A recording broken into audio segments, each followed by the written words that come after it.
चल मिले गाँव की चौखट पे, चल मिले, ओ चल मिले गाँव की चौखट पे, चल मिले, ओ चल मिले गाँव की चौखट पे, चल मिले, ओ चल मिले गाँव की चौखट पे, चल मिले, ओ चलो मिले गाँव की चौखट पे, चलो मिले, ओ चल मिले गाँव की चौखट पे, चल मिले। सभी को नमस्कार। महर्षि पाणिनि संस्कृत एवं वैदिक विश्वविद्यालय उज्जैन में आपका स्वागत है। मैं छात्र यशवंत एमए वास्तुशास्त्र प्रथम वर्ष का छात्र हूं। आज हमने भारतीय ज्ञान परंपरा के अंतर्गत ग्राम वास्तु प्रेक्षण परियोजना में चल मिले गांव की चौखट पे परियोजना पर कार्य किया है, जिसमें हमने गांव के परिचय, गांव के जीवन, गांव के व्यवहार आदि के बारे में जाना है, जिसके लिए हमने मध्य प्रदेश के धार जिले के कुक्षी तहसील के ग्राम झड़दा का चयन किया है, जो कि मेरा वह अपना स्वयं का गांव है, जिसमें हमने घरों के अंगों, घरों के उपकरणों, घर के पुराने बर्तन इत्यादि के बारे में जानकारी एकत्रित की है। सबसे पहले हमने गांव के परिचय के बारे में बताया है कि भारत गांव का देश है, हमारे गांव भारत की आत्मा है, सच में भारत यहीं बसता है। सदियों से भारत में ग्रामीण जीवन आधारित संस्कृति रही है। गांव भारत के अभिन्न अंग है। 60% से अधिक जनसंख्या गांव में निवास करती है, इसलिए भारत को गांवों का देश भी कहा जाता है। उसके बाद हमने गांव के जीवन के बारे में जाना है कि एक गांव का जीवन कैसा होता है। तो उसमें एक गांव के जीवन की शुरुआत भोर के समय पक्षियों के चहचहाट और धीमी सूरज की किरण से होती है। गांव में सुबह के समय मुर्गे की बांग सुनाई देना आम बात है। किसान बारिश को मेहमान की तरह मानकर उसका स्वागत करता है। गांव का पुराना कुआं आज भी लोगों की प्यास बुझाता है। ऐसा जीवन होता है गांव का। उसके बाद हमने गांव के लोगों के व्यवहार, आपसी मेलजोल के बारे में बताया है कि गांव के लोग मिलजुल कर एक परिवार की तरह रहते हैं। सभी एक दूसरे के सुख दुख में पूरा साथ देते हैं। गांव में अगर किसी के घर शादी हो तो सभी मिलजुल कर ऐसा कार्य करते हैं जैसा कि उनका अपना ही स्वयं का कार्य है। छोटी बड़ी समस्या को वो आपस में बैठकर पंचायत के माध्यम से ही सुलझा लेते हैं। ऐसा होता है गांव के लोगों के व्यवहार का। आगे हमने बात कही है जिसमें कहा घर के विभिन्न अंगों के बारे में जानकारी एकत्रित की है, जिसमें सर्वप्रथम बताया है कि घर का यह अंग स्तंभ का कार्य करता है, जिसे गांव की भाषा में बेली कहते हैं। एवं दूसरे निशान में हमने घर के अंग को प्रदर्शित किया है, जिसमें यह धरन का कार्य करता है। गांव में से पाट कहते हैं। इसके बाद घर का यह भाग मंजिल का कार्य करता है। गांव में इसे माला कहते हैं।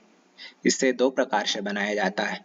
एक तो घर के पाट पर पट्टिये बिछाकर उसमें मिट्टी आदि से लेप कर दिया जाता है, जिससे उनके बीच के छिद्र बंद हो जाए।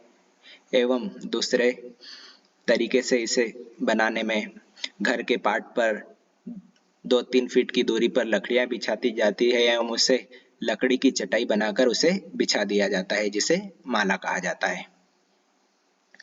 उसके बाद हमने बताया कि घर को सुंदर बनाने के लिए पहले घर की बेली एवं पाट पर कुछ रचनाएं और कलाकृति की जाती थी, जिसके कारण घर सुंदर, आकर्षक एवं मनमोहक लगता था। घर में यह सामान आदि रखने के लिए खुला स्थान छोड़ दिया जाता है। यह घर में सामान आदि रखने के काम आता है। उसके बाद भंडारिया, घर में यह कीमती सामान या दही, छाछ आदि को सुरक्षित रखने में काम आता था। इसे भंडारिया कहा जाता है एवं यह तिजोरी का कार्य करता है। उसके बाद हमने घर के विभिन्न उपकरणों के बारे में जानकारी एकत्रित की है, जिसमें सर्वप्रथम रवाल। इस उपकरण की सहायता से छाछ बनाया जाता है एवं गांव में इसे आज भी कहीं कहीं उपयोग किया जाता है। इसे गांव में रवाल कहते हैं। उसके बाद उक्कल मुसल। इसकी सहायता से अनाज, दालें इत्यादि के छिलके निकालने के लिए इसे कोटा जाता है। इसके दो भाग होते हैं, एक पत्थर का बना होता है जिसे उक्कल कहते हैं एवं एक लकड़ी का बना होता है जिससे कोटा जाता है, उसे मुसल कहते हैं। उसके बाद अंगा, मोटी। यह पहले मिट्टी का बना होता था, जिसके लिए इसे मोटा जिसमें इस मोटा अनाज रखा जाता था, इसलिए इसे मोटी भी कहते थे। इसके बाद बांस, हरसिंगा इत्यादि के लकड़ी से इसे बनाया जाने लगा। इसे मट्टी, मोटी, कणगा इत्यादि नामों से गांव में जाना जाता है। गट्टी। इसकी सहायता से अनाज, दालें आदि पीसने के काम आता है। यह इसे गट्टी कहते हैं। के बाद खटिया। पहले के समय में विशेषकर सागौन की लकड़ियों से खटिया बनाई जाती थी एवं जूट की रस्सी से कलाकृति ढंग से इसे गुथा जाता था एवं विशेष आकृति दी जाती थी। सुपड़ा। यह उपकरण घर में अनाज को झाड़ने, साफ करने इत्यादि काम में आता है एवं गांव में इसे सुपड़ा, उपड़ू आदि नामों से जाना जाता है। उसके बाद टोपली खीड़ी। ये इसके दो प्रकार होते हैं। जो छोटी होती है उसे टोपली कहते हैं और यह रोटी इत्यादि रखने के काम में आती है एवं उसका एक बड़ा माध्यम होता है जिसे खीड़ी कहते हैं।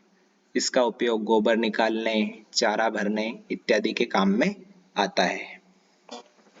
इसके बाद हमने घर के पुराने बर्तनों के बारे में जानकारी बताई है, जिसमें सर्वप्रथम तेल तवा। इसका उपयोग दाल, सब्जी आदि बनाने में किया जाता है एवं इसके ऊपर ढकने के लिए जिसका बर्तन का उपयोग करते हैं, जिसे टुचकी ढाकनी कहते हैं। टुचकी के नाम पर एक कहावत बनी है कि टुचकी हेड़िन खीर खाऊं। इसका अर्थ होता है, तेंदु नामक पेड़ होता है जिसके फल का ढक्कन नुमा डंठल निकालकर गुदा खाना होता है एवं इसे ढाकनी भी कहा जाता है। इसके बाद खापरी। इसका उपयोग रोटी, मक्का की रोटी बनाने में किया जाता है। गांव में इसे खापरी, कलड़ी आदि नामों से जाना जाता है। इसके बाद ताई। इस बर्तन का उपयोग ताए, चीले बनाने में किया जाता है। उसके बाद मुड़ी। इस बर्तन का उपयोग दाल, सब्जी आदि को निकालने में किया जाता है। यह चम्मच का कार्य करता है। यह लौकी की ही एक प्रजाति होती है जिसे काटकर कड़ची के माध्यम से इसे बना लिया जाता है।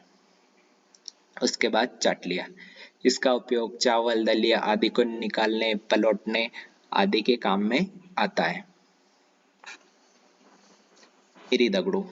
इसका उपयोग मिर्ची, मसाले आदि को पीसने में किया जाता है। गांव में इसे मिरी दगड़ू के नाम से जाना जाता है। उसके बाद न्यूणु। इसका उपयोग कढ़ाई, तपेली किसी भी बर्तन को रखने में किया जाता है। यह बेलों, जड़ों आदि के माध्यम से बनाया जाता है। उसके बाद हमने कृषि के उपकरण के बारे में जाना है, जिसमें सबसे पहले सिंगाड़। इस उपकरण की सहायता से गांव में बीज बोए जाते थे और कहीं कहीं आज भी इसका उपयोग किया जाता है और इसी के माध्यम से बीज इत्यादि बोए जाते हैं। हल।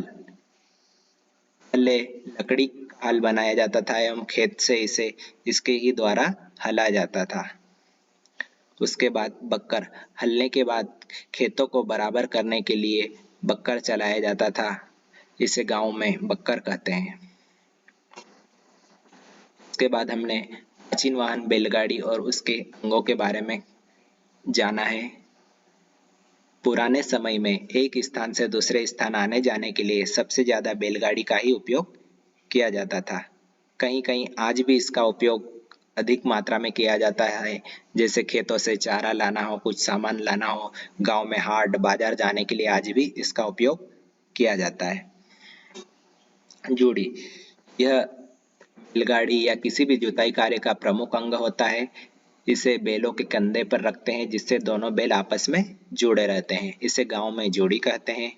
इसके पास जोत, यह भी जोत जुताई बैलगाड़ी का प्रमुख अंग होता है। इसके द्वारा जोड़ी से बैलों को बांधते हैं। शीला से जोड़ी में जो जोत बांधा जाता है उसे इसमें लगाकर बांधते हैं। इसे शीला एवं शेंगरी कहते हैं।